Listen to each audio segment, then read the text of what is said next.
It's been a minute.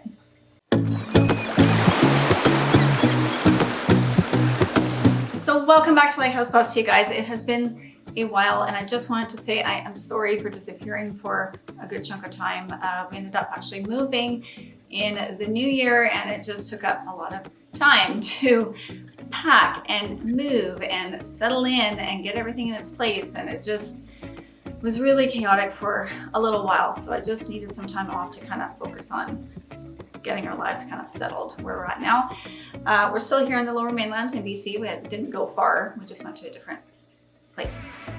I have a new backdrop too. Sort of new. I've actually had this for a while, but we didn't have space for it at our last place, but we do now. It's in our dining room and it's a really big picture. So the lighting and stuff is not perfect, but I'll figure that out as I go. So we're all done and settled in now, and it's time to get back to focusing on the channel and my other channel, All Things Ocean. If you're not subscribed to that one, I'll put the link below. But if you do watch that channel as well, you'll notice I haven't posted anything there either in a little bit. So I'll be getting back to posting on that one as well. So in this first video back, I wanted to put the focus today on the Point Vicente Lighthouse in California. If you follow me on Instagram, you'll notice that I recently posted that I was going to be doing a video on this lighthouse. The reason I chose this lighthouse is because in the time I had off, I did take time to watch just one series on Netflix as well, which was The Woman in the House Across the Street from the Girl in the Window. If any of you have seen this one, then you know where I'm going with this. In one episode, the main character, Anna, played by Kristen Bell, goes to a lighthouse to do a little investigating of something. Now, the sign that they had in front of the lighthouse on the show said Clybourne Rocks Lighthouse. I had never heard of Clybourne Rocks Lighthouse, so I was curious to see if it was a real place, so I Googled it, and sure enough, it's not. So once I dug around a little bit more online, I found that it was actually the Point Vicente Lighthouse in California that they were using for this shot. Okay, now that I've actually plugged my mic in, the sound should be a little bit better.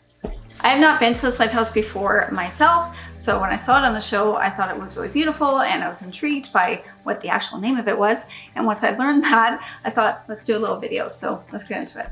And by the way, if you have not seen this series on Netflix and you really enjoy a good whodunit and you think you got it all figured out, but then you find out you don't, this is a good one to watch and I would highly recommend it. I also discovered in my research that this lighthouse was actually the scene for the finishing point on the 25th season of The Amazing Race.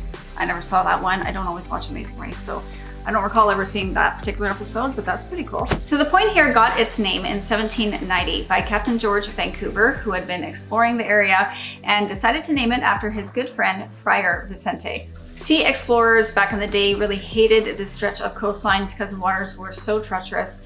And after many petitions, the Point Vicente Lighthouse finally began operating at this spot on May 1st, 1926. The reinforced concrete tower stands 67 feet tall and stands right near the edge of a beautiful 130-foot cliff.